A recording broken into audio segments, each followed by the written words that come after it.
Hola, buenas tardes, ¿qué tal? ¿Cómo andan? Seguimos reflexionando sobre la carta que escribió el apóstol Pablo a la iglesia de Colosas y ahora nos estamos viendo el capítulo número 2 y ahí me toca el versículo 13, 14 y 15. Pero cuando estaba leyendo esto y reflexionando un poco, me estaba acordando de lo que Eduardo nos había compartido y él nos dijo que nos teníamos que arraigar y arraigar era echar raíces. Y nos comparó con una palmera, que nos decía que la palmera lo que tiene de alto lo tiene de raíz, que es por eso que nunca se cae. Y yo pensaba de que las raíces que echamos en Cristo cumplen la función de la raíz en el árbol, ¿no? Que la raíz es para nutrirse y para alimentarse también, no solamente para sostenerse. Y creo que todo esto que estamos viendo son esos nutrientes y esa firmeza en la cual nos hace vivir Jesucristo. Voy a leer entonces el versículo 13, 14 y 15. Lo voy a leer en la versión Dios habla hoy. Y dice así, versículo 13. Ustedes en otro tiempo estaban muertos espiritualmente a causa de sus pecados y por no haberse despojado de su naturaleza pecadora, pero ahora Dios le ha dado vida juntamente con Cristo, en quien nos ha perdonado todos los pecados. Y acá el apóstol Pablo lo que está remarcando es que estábamos muertos espiritualmente, físicamente estábamos vivos, pero sin Cristo, sin Jesús, espiritualmente estábamos muertos, éramos como los zombies, ¿no? Éramos muertos caminando.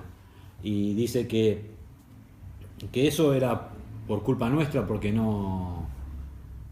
por nuestra naturaleza pecaminosa y no nos queríamos despojar de esa naturaleza.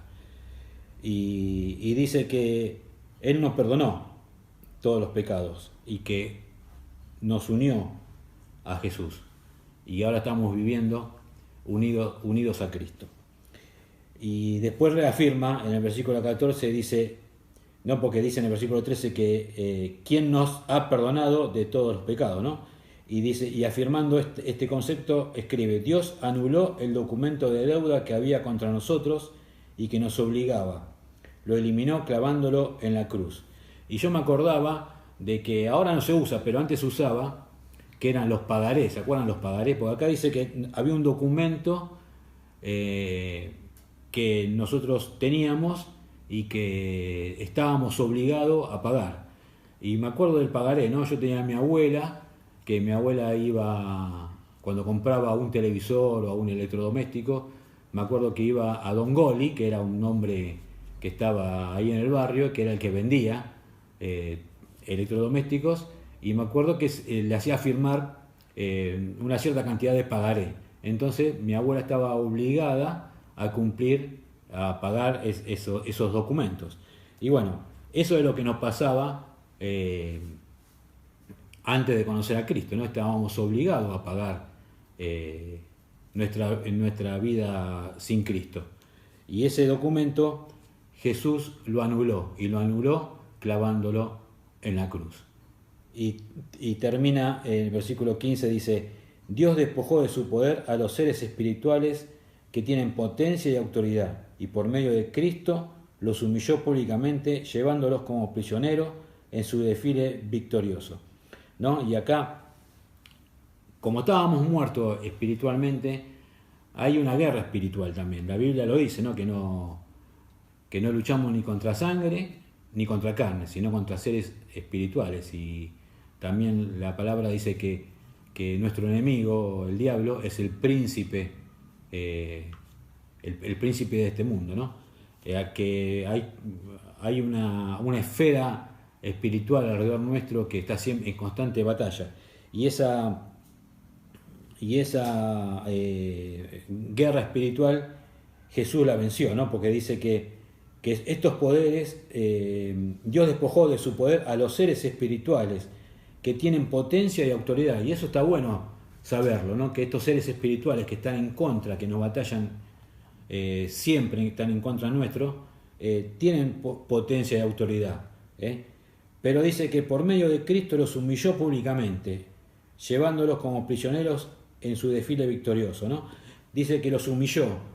¿Qué quiere decir esto que los humilló? Que les hizo ver que lo que hizo Jesús en la cruz y que venció la muerte, que Él es más poderoso y que por sobre arriba de esta potencia y estos poderes que tienen ellos está el poder de Dios. Y dice que los llevó públicamente como prisioneros en su desfile victorioso.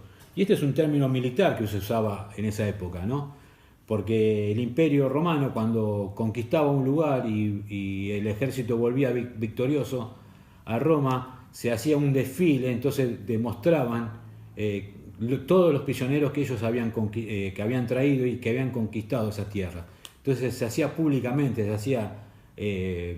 salía todo el pueblo a la calle a festejar esa victoria del ejército romano. Y acá dice que Jesús los humilló públicamente, llevándolos como prisioneros y los hizo desfilar en su desfile victorioso, ¿no? Y esto me hizo también pensar y acordarme de que Jesús es el campeón, el verdadero campeón, ¿no? Antes los campeones se dirimían en las batallas. Por ejemplo, David y Goliat, ¿no? El que ganaba la batalla, el que ganaba esa lucha individual ganaba la batalla. Y bueno, salió victorioso David y era el campeón en ese momento. Y le quiero leer la Nueva Traducción Viviente, donde aclara que Jesús es el campeón. Dice, esto lo hacemos, Hebreos 2, capítulo 12, versículo 2, en la Nueva Traducción Viviente. Dice, esto lo hacemos al fijar la mirada en Jesús, el campeón que inicia y perfecciona nuestra fe. Debido al gozo que le esperaba, Jesús soportó la cruz sin importarle la vergüenza que ésta representaba. Ahora está sentado en el lugar de honor junto al trono de Dios.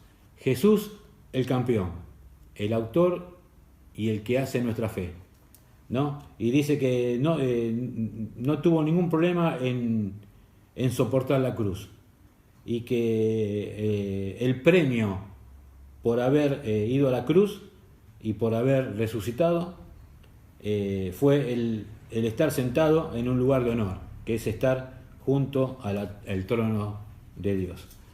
Así que estos nutrientes que realmente puedan ser de bendición para nuestra vida y podamos fortalecernos cada día más, sabiendo y reafirmando estos fundamentos que el apóstol Pablo le escribe a la iglesia de Colosas. Muchas gracias y no se olviden, somos iglesia.